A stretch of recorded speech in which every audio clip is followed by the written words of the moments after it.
আসসালামু আলাইকুম রহমতুল্লাহ বরকাতুহ। বিসমিল্লাহির রহমানির রহিম। আলহামদুলিল্লাহ ওয়াসসালাতু ওয়াসসালামু আলা রাসূলিল্লাহ ওয়া আলা আলিহি ওয়া সাহবিহি আজমাইন ওয়া বাদ।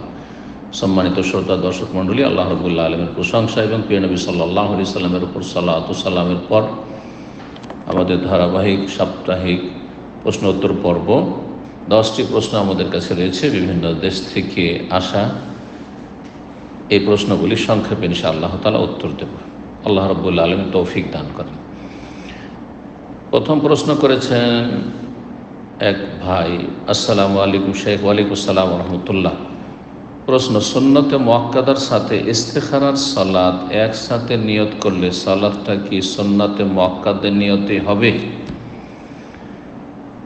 প্রথম কথা, আপনার প্রশ্নের উত্তর দেওয়ার জন্য আমাদেরকে এখন আলোচনা করতে হবে যে ইস্তেখারা করার জন্য স্বতন্ত্র আলাদা কোনো সালাত লাগবে নাকি সুন্নতে মুআক্কাদাতেই নিয়ত করা যাবে ইস্তেখারার। এই বিষয়টিতে দুটো মত রয়েছে ওলামাদের। একদল বলছেন যে হ্যাঁ, একটি সালাতে একাধিক নিয়ত করা যাবে, অর্থাৎ আপনি ইস্তেখারারও নিয়ত করছেন আর মুআক্কাদা সুন্নতে মুআক্কাদারও নিয়ত করছেন বা সুন্নতে রাতেবারও নিয়ত করছেন, তো এটা জায়েজ। এরকমই সালাতুদ দুহা এবং ইস্তেখারা একসাথে নিয়ত করছেন, জায়েজ। শুধু ফরজে চলবে না, কারণ নবী সাল্লাল্লাহু আলাইহি ওয়াসাল্লাম হাদিস রয়েছে, ইযা হাম্মা আহাদুকুম বিল আমরে, তোমাদের কোনো ব্যক্তি যখন কোনো কাজের উদ্দেশ্য করবে তখন সাল্লা রাকাতাইনে, 2 রাকাত পড়া সালাত আদায় করবে, মিন গায়রিল ফারিজা, ফরজ ছাড়া। তো ফরজ সালাত দিয়ে ইস্তেখারা নয়, ইস্তেখারার জন্য সুন্নত সালাত হইতে হবে। এখন এই সালাত সুন্নতে মুআক্কাদাতে নিয়ত করে নিলাম, ইস্তেখারা চলবে কিনা? একদল তো বলছেন যে চলবে, কিন্তু শেখ ইবনে উসাইমিন রাহিমাহুল্লাহ বিশ্বের 20 শতাব্দীর বড় 3 জনের একজন আলেম ইমাম রাহিমাহুল্লাহ তাআলা, এবং সৌদি আরবের যে স্থায়ী কমিটি রয়েছে লাজনা দায়েমা ফতোয়া বোর্ডের, তারও ফতোয়া হচ্ছে যে না, এটা চলবে না, বরং ইস্তেখারার জন্য আলাদা সালাত হইতে হবে। ইস্তেখারার জন্য আলাদা সালাত হইতে হবে। সুন্নতে মুআক্কাদা যেমন ফরজ দিয়ে ইস্তেখারা নিয়ত করা যায় না, ঠিক তেমনি সুন্নতে মুআক্কাদা সুন্নতে রাতেবাগুলি ফরজেরই তাবে। আর ইস্তেখারার ক্ষেত্রে নবী সাল্লাল্লাহু আলাইহি ওয়াসাল্লাম বলেছেন যে ফালিয়ার কারাকাতাইন, 2 রাকাত পড়বে ফরজ ছাড়া, সুতরাং 2 রাকাত ইস্তেখারার জন্য পড়বে। আর এটা হচ্ছে অধিক সতর্কতা, যে আপনি কৃপণতা না করে আর আমলে অল্পতে না সেরে আপনি ভালো আমলে চেষ্টা করেন, আপনার আমলের কোয়ালিটি ভালো হোক। সুতরাং ইস্তেখারার জন্য ইচ্ছুক হলে আপনি 2 রাকাত পৃথক সালাত আদায় করবেন। আল্লাহু তাআলা আলাম। 2 নম্বর প্রশ্ন করেছেন, আসসালামু আলাইকুম শেখ। ওয়ালাইকুম আসসালাম ওয়া রাহমাতুল্লাহ। আশা করছি আল্লাহর রহমতে ভালো আছেন। আলহামদুলিল্লাহ। সম্মানিত শেখ, আমার প্রশ্ন হচ্ছে, আমার উপর হজ ফরজ হয়ে গেছে, তার সত্ত্বেও আমি হজ করা বাদ দিয়ে আমি ওমরা করতে যাচ্ছি, আমার কি ওমরা করা জায়েজ হবে শেখ? যদি সেই বছরেই আপনি ওমরা করেও হজ করতে পারেন, না আপনার কাছে যথেষ্ট সম্পদ আছে, যে আপনি এখন হয়তো হজ আসতে আরও 10 মাস 11 মাস দেরি আছে, 2-4 মাস 6 মাস দেরি আছে, হজের মাস এখনও শুরু হয়নি, অর্থাৎ শাওয়াল মাস আসেনি, আপনি রমজানে বা তার আগেই ওমরা করবেন আর এই বছরেই হজও করতে পারবেন। এতটা সম্পদ আছে যে সংসারের খরচ দিয়ে আপনি হজ করতে পারবেন, হজ ফরজ রয়েছে আপনার উপর, আর নিয়ত আছে এবছরই হজটা করে নিয়ে বিলম্ব করব না, তাহলে ওমরা করা জায়েজ, তাহলে হজের আগে ওমরা করা জায়েজ। কিন্তু যদি দেখা যায় এমন একজন মানুষ আপনি যে এখন ওমরা করে নিলে আর হজ করতে পারবেন না, হজের টাকায় অভাব হয়ে যাবে, তখন জানি না আবার তারপরের বছর আর কোনো সুযোগ আসবে কি না, আর্থিক সচ্ছলতা আসবে কি না, আল্লাহ হায়াত মত ইত্যাদি, আর আপনার কাছে এখন বর্তমান এত টাকা আছে যাতে এই বছরে হজ করতে আপনি সক্ষম, তাহলে আপনার জন্য মোটেই উচিত হবে না বা ঠিক হবে না যে আপনি ওমরা করবেন আর মনে করলেন আল্লাহর ঘর তো জিয়ারত করে নিলাম। যেমন আমাদের দেশের মানুষরা আজকাল অধিকাংশ কিন্তু এইরকমই, মনে হয় আল্লাহর ঘর জিয়ারত করা উদ্দেশ্য, জিয়ারত করে নিয়েছি উমরাতে, আর হজ পারলে করব, না হলে না করব না, মোটেই না। যদি দেখা যায় হজের সমান টাকা আছে আপনার কাছে, এর বেশি ওমরা করার সমান টাকা আপনার কাছে নেই, ওমরা করলে হজ করতে পারবেন না, তাহলে আপনাকে হজের জন্য টাকাটা জমা রাখেন আর যত দ্রুত হজটি করে নেন। কারণ সঠিক মত হচ্ছে হজ আলাল ফৌর, সাথে সাথে ফরজ। হজ এই নয় যে হজ ফরজ হওয়ার পরে, মানে আর্থিক সচ্ছলতা আসার পরে 2-4 বছর, 5 বছর, 10 বছর পর এই বুড়ো বয়সে হজে আসেন না, মোটেই না। যখন হজ ফরজ হয়েছে তখনই তাতে আপনাকে হজ করে নিতে হবে। আল্লাহ তাআলা আলাম। 3 নম্বর প্রশ্ন বলছেন, আসসালামু আলাইকুম শেখ। ওয়ালাইকুম সালাম রাহমাতুল্লাহ। প্রশ্ন হলো, আমি জোহরের সালাত আদায় করছিলাম, ঠিক সালাম ফেরানোর আগে তাশাহুদের বৈঠকই ছিল, এমতো অবস্থায় আমার মেয়ে ফ্যানের মধ্যে হাত দিতে যাচ্ছিল। ওই সময় আমি আমার মেয়ের দিকে তাকিয়ে আটকে নিয়েছি, তারপর মধ্য হাত, তারপরে হাত দিতে যাচ্ছিল এবং আমি আমার মেয়ের দিকে তাকিয়ে হাত আটকে নিয়েছি। তারপর বলছেন আবার কন্টিনিউ করেছি, তারপর সালাত আবার কন্টিনিউ করেছি। তাহলে কি আমার সালাত ত্রুটিপূর্ণ হবে? যদি আপনি পুরো কেবলা থেকে ফিরে না যান, মোটামুটি ডানে বামে হয়তো একটু কাত হয়েছেন, কিন্তু গোটা শরীর আপনার কেবলা থেকে ফিরে যায়নি, পুরো ডানে বামে ফিরে যায়নি, যেমন সালাম ফেরেন ওইভাবে, অথবা আপনি জায়গা থেকে অনেক দূরে চলে যাননি, সালাতের জায়গাতে রয়েছেন, তাহলে সালাত কন্টিনিউ করা আপনার ঠিক আছে। আর জরুরি এইরকম হলে, যদি দেখা যায় যে এখানে জীবনের রিস্ক রয়েছে, তাহলে সালাত ছেড়ে দিতে হবে, সালাত ছেড়ে দিতে হবে। আর আপনার যদি কেবলার উল্টো দিকেও যেতে হয় এরকম অবস্থায়, তাহলে আপনি নতুন করে আবার সালাত শুরু করবেন। 4 নম্বর প্রশ্ন বলছেন, আসসালামু আলাইকুম শেখ। ওয়ালাইকুম সালাম রাহমাতুল্লাহ। বাবা মার আগে সন্তান মারা গেলে ইসলামিক শরিয়া মোতাবেক মৃত সন্তানের ছেলে মেয়ে সম্পত্তির ভাগ পাবে, পেলে কতটুকু? সম্পদের ভাগ দাদার সম্পদে কেন পাবে, যেখানে সেই দাদার মানে ওই ছেলের ছেলেদের যে দাদার আরও ছেলেরা আছে আর নাতি পোতারা আছে। তাই নাতি পোতার তুলনায়, কারণ এই জন্য নাতি পোতা বলছি যে বাংলাদেশের কোনো কোনো অঞ্চলে ছেলে মেয়েদেরকে নাতি নাতিন বলা হয়, কিন্তু মূলত শুদ্ধ ভাষায় নাতি নাতিন মানে মেয়ের ঘরের ছেলে মেয়ে হচ্ছে নাতি নাতিন, আর ছেলের ঘরের ছেলে মেয়ে হচ্ছে পোতাপতিন। তো যাই হোক, পোতাপতিন আছে আর ছেলের মেয়েরাও আছে। তার ছেলে মেয়েরা কাছের আত্মীয় থাকতে দূরের আত্মীয়, দূরের ওয়ারিস যারা, তারা উত্তরাধিকারী হবে না।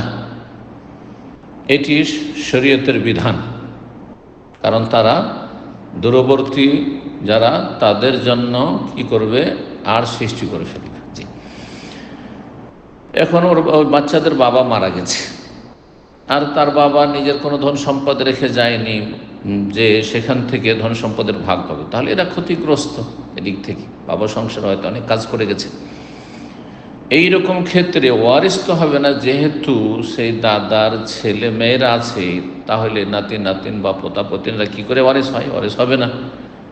শরীয়তের বিধান অনেক ওলামার উল্লেখ করেছেন যে এই রকম অবস্থায় ওসিয়ত করা ফরজ দাদার জন্য ওসিয়ত করা ফরজ। আমার পোতাপতিনরা রয়েছে বা নাতি নাতিনরা রয়েছে, তাদের জন্য আমি ওসিয়ত করেছি। ওসিয়ত অন্য যে কোনো মানুষের জন্য করা যায়, যে কোনো ভালো প্রতিষ্ঠানের জন্য, বৈধ কাজে যখন করা যায়, তাহলে এরা তো নিকট আত্মীয়। ছেলের ছেলে মেয়ে বা মেয়ের ছেলে মেয়ে, তাদের জন্য ওসিয়ত করবে। আল্লাহ রাব্বুল আলামিন সূরা বাকারা আয়াত 180-তে বলেছেন, কুতিবা আলাইকুম ইযা হাদার আহাদাকুমুল মউত ইন তারাকা খায়রাল ওয়াসিয়া, তোমাদের ওপর বিধিবদ্ধ করা হয়েছে, ফরজ করা হয়েছে, যখন মরণের সময় উপস্থিত হতে যাচ্ছে তার আগে ওসিয়ত করে দেওয়া। তো এই ক্ষেত্রে ওসিয়ত করা ফরজ, আর এমনিতে ওসিয়ত করা মুস্তাহাব বা জায়েজ। আল্লাহ তাআলা আলাম, যাতে করে তারা ক্ষতিগ্রস্ত না হয়। 5 নম্বর প্রশ্ন বলছেন, আসসালামু আলাইকুম শেখ। ওয়ালাইকুম সালাম রাহমাতুল্লাহ। আমার 3 ছেলে, ছোট ছেলে গত কয়েকদিন আগে তার 2 ছেলে ও 1 মেয়ে রেখে মৃত্যুবরণ করেছে, আল্লাহ রহম করুন। ঘরে আমার দ্বিতীয় স্ত্রী, আমার প্রথম স্ত্রীর নামে ঢাকায় 4 শতক জায়গার ওপর টিন সেট বিল্ডিং আছে। চাঁদপুরের গ্রামের বাড়িতে আলহামদুলিল্লাহ বেশ সম্পত্তি আছে। আমার ইচ্ছা ছোট ছেলের নাতিনদেরকে কিছু সম্পত্তি হেবা করে দেব। ইসলামে তার বিধান কি জানাবেন প্লিজ। হেবার ক্ষেত্রে শরীয়তের বিধান হচ্ছে, এটাকে হাদিসের ভাষায় হেবা বলা হয়েছে, আতিয়া দান বলা হয়েছে। যদি করেন তাহলে যত ওয়ারেসিনরা রয়েছে, উত্তরাধিকার রয়েছে, সবাইকে করতে হবে। হ্যাঁ, আপনি যখন আপনার পোতাপতিনকে বা ছেলে মেয়েদেরকে আপনি হেবা করবেন, এক ছেলে মেয়েদেরকে অন্য ছেলের ছেলে মেয়েদের করলেন না, অন্য মেয়ের ছেলে মেয়েদের করলেন না, আপনি আপনার ছেলেদেরকে করলেন না, তাহলে এটা জায়েজ নয়। কারণ নোমান বিন বশির রাদিয়াল্লাহু তাআলা আনহু থেকে বর্ণিত হাদিস রয়েছে যে তার পিতা বশির রাদিয়াল্লাহু তাআলা যখন নোমানের জন্ম হয়, তখন তার মা স্বামীকে খুব অনুরোধ করলো, শক্ত করে ধরলো যে আমার এই ছেলের জন্য কিছু হেবা কর, এবং এর জন্য সাক্ষী রাখা নবী করিম সাল্লাল্লাহু আলাইহি সাল্লাম। সহিহ বুখারী মুসলিম হাদিস আছে, নবী করিম সাল্লাল্লাহু আলাইহি সাল্লামের কাছে বশির গেলেন, ওরে ইয়া রাসূলুল্লাহ, ঘটনা এইরকম যে আমার স্ত্রী খুব আমাকে বলছে যে আমি যেন নোমানকে কিছু হেবা করি, আর এই সম্পদটা আমি দিতে চাইছি। নবী সাল্লাল্লাহু আলাইহি ওয়াসাল্লাম ইত্তাকুল্লাহ, আল্লাহকে ভয় করো, ওয়াদিলু বাইনা আওলাদিকুম, তোমাদের সন্তান সন্ততিদের মাঝে তোমরা সুবিচার কায়েম করো, ইনসাফ প্রতিষ্ঠা করো। সুবিচার করতে বলেছেন নবী করিম সাল্লাল্লাহু আলাইহি ওয়াসাল্লাম। আর আওলাদ যেমন ছেলেমেয়েরা, তেমন ছেলেমেয়েরা আওলাদ। সুতরাং যদি হেবা করতে হয় তাহলে সবাইকে দিতে হবে। জি, সবাইকে দিতে হবে। এখানে আরেকটি রাস্তা রয়েছে আপনার, যে বৈধ রাস্তা, সেটা হচ্ছে ওসিয়ত করতে পারবেন। 1/3 অংশের কম হইতে হবে সেটি। আপনার যে মূল সম্পদ রয়েছে তার 3 ভাগের 1 ভাগের কম পরিমাণ হইতে হবে। ওসিয়ত করা জায়েজ, ওসিয়ত করা জায়েজ। ওসিয়ত মানে আপনি আপনার জীবদ্দশায় আপনি লিখিত হয়ে দিয়ে যাবেন যে আমার ইন্তেকালের পরে আমার যে অমুক ছেলে মেয়েরা আছে তাদেরকে এতটা দিয়ে দিও, বা এই জমি জায়গাটা দিয়ে দিও। এটা করা যেতে পারে, আপনি সেই পথ অবলম্বন করতে পারেন। জি।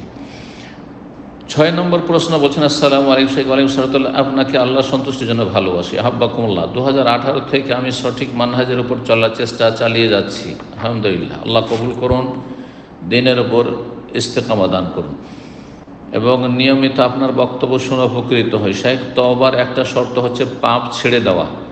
যদি কারোর এমন হয় যে 10 বছর আগে অনেক পাপ করেছে, আল্লাহ হেদায়েত দান করুন, তওবা কবুল করুন, সংশোধনের তৌফিক দান, কিন্তু এখন আর এই পাপ করে না, এমনকি পাপ করার মতো শক্তিও এখন নাই, তো এই পাপের জন্য কিভাবে তওবা করতে হবে? একইভাবে তওবা করতে হবে, তওবার যে শর্তগুলি রয়েছে। শেখ, আমার বলার উদ্দেশ্য হলো, যেহেতু পাপ ছেড়ে দেওয়ায় তওবার একটা শর্ত, কিন্তু ওই পাপ করার মতো শক্তি নেই, ছেড়ে দিচ্ছেন। শক্তি তো আল্লাহ রাব্বুল দিয়েছেন, শক্তি আল্লাহ নিয়েছেন। সুতরাং এই ক্ষেত্রে আপনি মাযুর, কোনো অসুবিধা নেই। শক্তি থাকলে ছেড়ে দেবেন, আর শক্তি নেই সুতরাং ছেড়ে দিচ্ছেন, তাতে কোনো যায় আসে না, তওবার রাস্তা খোলা আছে। তাহলে কি এই শর্ত বাদ পড়ার কারণে তওবা হবে না? না, অবশ্যই তওবা হবে। যতক্ষণ পর্যন্ত মানুষের মরণের সময় ঘনিয়ে আসেনি, মালাকুল মউত আল্লাহর ফেরেশতাদেরকে সামনে দেখতে পায়নি, নিশ্চিত হয়নি যে আমার মরণ এক্ষুনি, ততক্ষণ পর্যন্ত তওবা দরজা খোলা আছে। তওবার জন্য যদি আল্লাহর হক হয় 3টি শর্ত। একটি শর্ত হচ্ছে গুনাহ বন্ধ করতে হবে, আর গুনহার শক্তি থাকা না তো গুনাহ বন্ধ হয়ে গেছে বা করে দিয়েছে। 2 নম্বর হচ্ছে এই গুনহা যে অতীতে হয়েছে আর অনেক সময় আপনি নষ্ট করেছেন, সেই সময়গুলিতে নেকি করতে পারতেন, নেকি করেননি, হতভাগা হয়েছেন, তার জন্য বড় অনুতপ্ত লজ্জিত হইতে হবে। আর তারপরে এই অনুভূতি আপনাকে সবসময় রাখতে হবে, আমি চরম ক্ষতিগ্রস্ত হয়েছি। 3 নম্বর শর্ত হচ্ছে যে আল আজম আল আদমিল আউট, আগামীর জন্য প্রতিজ্ঞা করা যায় জীবনে আমি এইরকম পাপের দিকে, অন্যায়ের দিকে যাব না কখনো। যদি মানুষের হক হয় তাহলে তিনটি শর্তের সাথে চতুর্থ শর্ত হচ্ছে যে তাদের হকগুলি আদায় করে দিতে হবে, পরিশোধ করে দিতে হবে, আর না হলে তাদের কাছ থেকে মুক্তি লাভ করতে হবে ক্ষমা চেয়ে। জি। 7 নম্বর প্রশ্ন বলছেন, আসসালামু আলাইকুম শাইখ। ওয়ালাইকুম আসসালাম রহমতুল্লাহ। বলছিলাম যে মহরমের রোজার যে ফজিলত আছে ওটা যে কোনো এক বছরের নাকি সিরিয়াল ওয়াইজ গত বছরের গুনাহ মাফ হবে? নবী সাল্লাল্লাহু আলাইহি হাদিসে রয়েছে, যখন তাকে জিজ্ঞাসা করা হয় বলছে ইউকাফিরুস সানাতাল মাদিয়া, গত বছরের গুনাহ মাফ হবে। আর এই গুনাহ মাফ মানে সাগীরা ছোট গুনাহগুলি মাফ হবে, কাবিরা গুনার জন্য তার সাথে তওবার শর্ত রয়েছে। হ্যাঁ, কেউ আশুরার সিয়াম পালন করলো, আরাফার সিয়াম পালন করলো, আর তার সাথে কাবিরা গুনাহগুলি থেকে তওবা করলো, সেই গুনাহগুলি বন্ধ করলো, সেই গুনাহগুলি অনুতপ্ত লজ্জিত হলো, সেই গুনাহ থেকে প্রতিজ্ঞা করলো যে আর এই গুনাহ জীবনেও করব না, আর মানুষের হক আদায় করে দিল, অথবা তাদের কাছ থেকে অব্যাহতি নিল, ক্ষমা চেয়ে নিল, আর ক্ষমা পেয়ে গেল, তাহলে আল্লাহ কাবিরাও মাফ করতে পারেন। আর নবী সাল্লাল্লাহু আলাইহি ওয়াসাল্লাম আরেকটি হাদিস রয়েছে, যখন আশুরার সিয়াম সম্পর্কে জিজ্ঞাসা করা হয়, তার ফজিলত সম্পর্কে হচ্ছে আহতাসিবু আলাল্লাহ, আমি আল্লাহর কাছে আশা রাখি আই ইউকাফিরাস সানাতাল্লাতী ক্বাবলাহু, গত এক বছরের কথা বলেছেন, সিরিয়ালের কথা বলেনি, গত এক বছরের গুনাহ মাফের কথা বলেছেন। আল্লাহু তাআলা আলাম। 8 নম্বর প্রশ্ন বলছেন, আসসালামু আলাইকুম শাইখ। ওয়ালাইকুম আসসালাম ওয়া রাহমাতুল্লাহ। কোনো বড় ধরনের ভালো কাজের নিয়ত আগেই করা হয়, কিন্তু ছোটোখাটো কাজের ব্যাপারে নিয়ত হয়তো ভুলে যায়, তবে সেটার নিয়ত কি পরে করলে চলবে? নিয়তের ক্ষেত্রে শরীয়তের বিধান হচ্ছে যে কোনো আমল কাজ শুরু করার আগেই নিয়ত করতে হবে। মানে সালাত শুরু করছেন, তাকবীর তাহরিমার আগে আপনার অন্তরে নিয়ত হবে। এই নয় তাকবীর তাহরিমা দিয়ে দিয়েছেন, ততক্ষণ পর্যন্ত কোনো নিয়ত নেই, সুন্নত পড়ছেন না ফরজ পড়ছেন, জোহর না আসর কোনো নিয়ত নেই, আর তারপর হঠাৎ করে তাকবীর তাহরিমার পরে আপনি কিয়ামে অথবা রুকুতে আপনি নিয়ত করছেন, এটা চলবে না। সুতরাং নিয়তটা আগে থেকে করবে, আর নিয়তে যত প্রশস্ততা থাকবে সে অনুযায়ী আপনার বরকত হবে ইনশাআল্লাহ। তবে একটি কথা মনে রাখবেন যে ইবাদত বন্দেগীতে যেন দুনিয়ার গরজ নিয়ত না হয়। দুনিয়ার গরজ আল্লাহ পুরা করে দেবেন, যে দুনিয়ার যে উপকারগুলি রয়েছে, ফলাফল রয়েছে, সেগুলি হাসিল করতে পারবেন, দুনিয়ার অনিষ্ট থেকে আপনি বাঁচতে পারবেন নেক আমলের মাধ্যমে। কিন্তু আপনি দুনিয়াকে লক্ষ্য উদ্দেশ্য করলে আমলগুলি যেন করছেন আপনি কিসের জন্য? দুনিয়ার জন্য না। এই জন্য জিকির আজকাল যে ফজিলত রয়েছে, যে শয়তান অনিষ্ট থেকে রক্ষা পাবে, আর দুনিয়ার এই ক্ষয়ক্ষতি থেকে বাঁচবে, কোনো কিছু তার ক্ষতি করতে পারবে না, দুনিয়ার গরজ করবেন না আপনি। বরং গরজ এগুলি এবাদত, জিকির হচ্ছে এবাদত, সকাল সন্ধ্যার জিকির এবাদত, ঘুমের আগের জিকিরগুলি এবাদত, ঘুম থেকে উঠে জিকির এবাদত, যে কোনো জায়গায় প্রবেশ করছেন আপনি এবাদত। শুধু এবাদতে নিয়তে ইখলাসের একটি গুরুত্বপূর্ণ বিষয় হচ্ছে যে আপনি আখিরাতকে উদ্দেশ্য করবেন, যে আল্লাহর সন্তুষ্টি হাসিল করব, জান্নাত লাভ করব, জাহান্নামের আযাব থেকে রক্ষা পাবো, নবী সাল্লাল্লাহু আলাইহি ওয়াসাল্লামের ইত্তেবা অনুসরণে আমি এই কাজগুলি করছি, ফরজ হোক অথবা নফল হোক। আর তারপরে দুনিয়ার গরজ আপনি করেন আর নাই করেন সেটা হাসিল হয়ে যাবে। কিন্তু শুধু যদি দুনিয়ার জন্য জিকির আজকার করছেন, কিসের জন্য? দুনিয়ার অনিষ্ট থেকে, খারাপ এতে বাঁচার জন্য, ক্ষয়ক্ষতিতে বাঁচার জন্য, কিছু দুনিয়ার লাভ হাসিলের জন্য, তাহলে আল্লাহ দুনিয়ায় দেবেন, আখিরাতে বঞ্চিত করে দেবেন। সতর্ক হবেন এই বিষয়ে। 9 নম্বর প্রশ্ন বলছেন, আসসালামু আলাইকুম শাইখ। ওয়ালাইকুম আসসালাম। কোনো নিঃসন্তান দম্পতি তাদের নিজেদের সকল সম্পদ কি তাদের নিজেদের জীবদ্দশায় নিজেদের প্রয়োজনে সব খরচ করে যেতে পারবেন, নাকি তাদের মৃত্যু পরবর্তী ওয়ারিসদের জন্য কিছু রেখে যেতে হবে? ওয়ারিসদের জন্য রেখে যেতে হবে, এটা কোনো জরুরি বিষয় নয়। আপনার ধন সম্পদ আছে আর সেই ধন সম্পদ খরচ করার প্রয়োজন আছে, তাহলে অবশ্যই খরচ করতে পারবেন। এমনকি পুরো ধরেন চিকিৎসার প্রয়োজন রয়েছে, খাওয়া দাওয়া করে বাড়িঘর তৈরি করলেন, যতটা প্রয়োজন ততটা, তার বেশি করলেই কিন্তু তার নাম হচ্ছে ইসরাফ বা তাবযির, অপচয়, অপব্যয়। আর অপব্যয় করা হচ্ছে গুনহার কাজ এবং শয়তানের ভাইয়ের কাজ। আল্লাহ অপচয়কারীদেরকে ভালোবাসেন না। ওয়ালা তুসরিফু ইন্নাল্লাহা লা ইউহিব্বুল মুসরিফিন, তোমরা ইসরাফ অপচয় করিও না, কারণ অপচয়কারীদেরকে আল্লাহ পছন্দ করেন না, ঘৃণা করেন। এইরকমই ওয়ালা তুবাজ্জির তাবযীরা, তোমরা অপব্যয় করিও না। ইন্নাল মুবাজ্জিরিনা কানু ইখওয়ানাশ শায়াতিন, যারা অপব্যয়কারী তারা শয়তানের ভাই। শয়তানের ভাই কখনো ভালো মানুষ হতে পারে না। মুমিন কখনো এটা মেনে নেবে না যে সে শয়তানের ভাই হবে, বন্ধু হবে। ওয়া কানা শাইতানু লিরাব্বিহি কাফুরা, শয়তান রবের সাথে কুফরি করেছে। আপনি কাফের এর আপনি অনুসারী হবেন, আপনি কাফের আপনি বন্ধু হবেন। সুতরাং আপনি অপচয় করবেন না, আপনার প্রয়োজনে খরচ করে যাবেন, সমস্ত কিছু খরচ হয়ে গেল।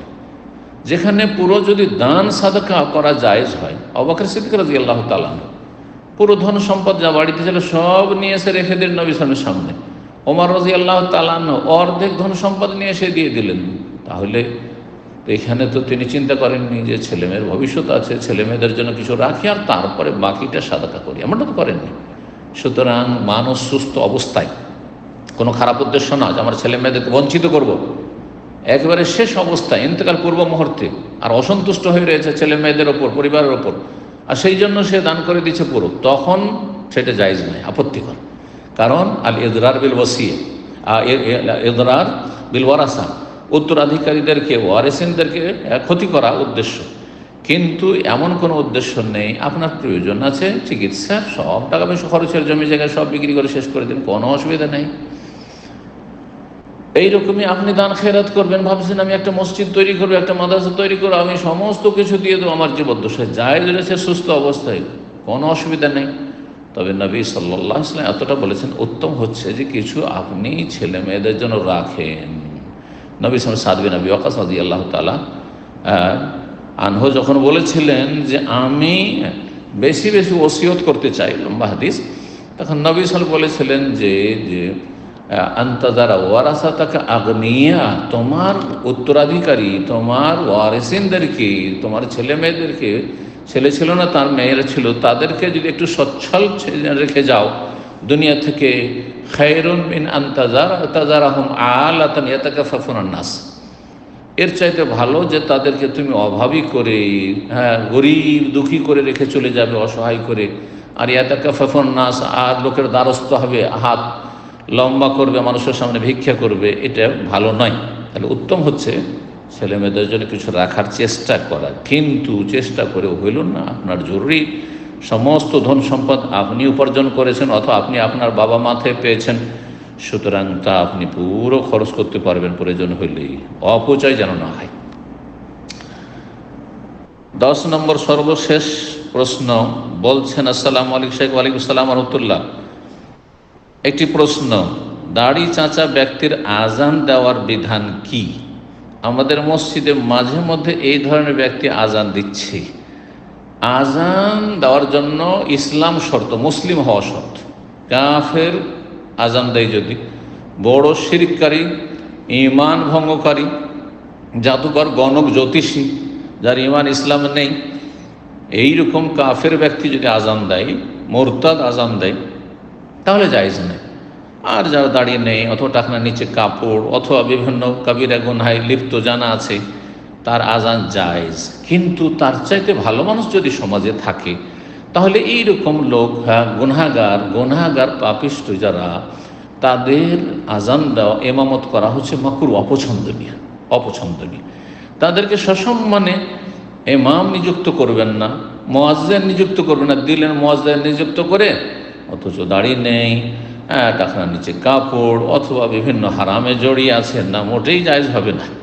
বাজান আজান দেন বলবেন না, বা ইমামতি করেন বলবেন না, কিন্তু ইমামতি শুরু করে দিয়েছে অথবা আজান দিতে লেগেছে, আপনি মোটেই বাধা দেবেন না, জায়েজ নয়। যে দাড়ি নেই সেই জন্য তাকে বলবেন যে না আপনি আজান দেবেন না, এটা বলা জায়েজ নয়।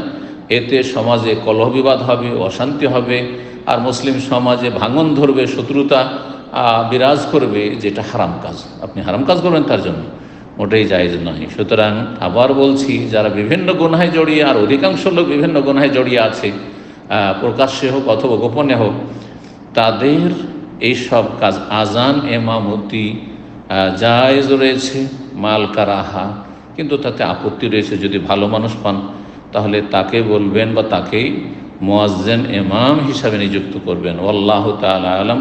ওয়া সাল্লাল্লাহু সাল্লাম নবিয়ানা মুহাম্মদ ওয়া আলা আলিহি ওয়া সাহবিহি আজমাইন।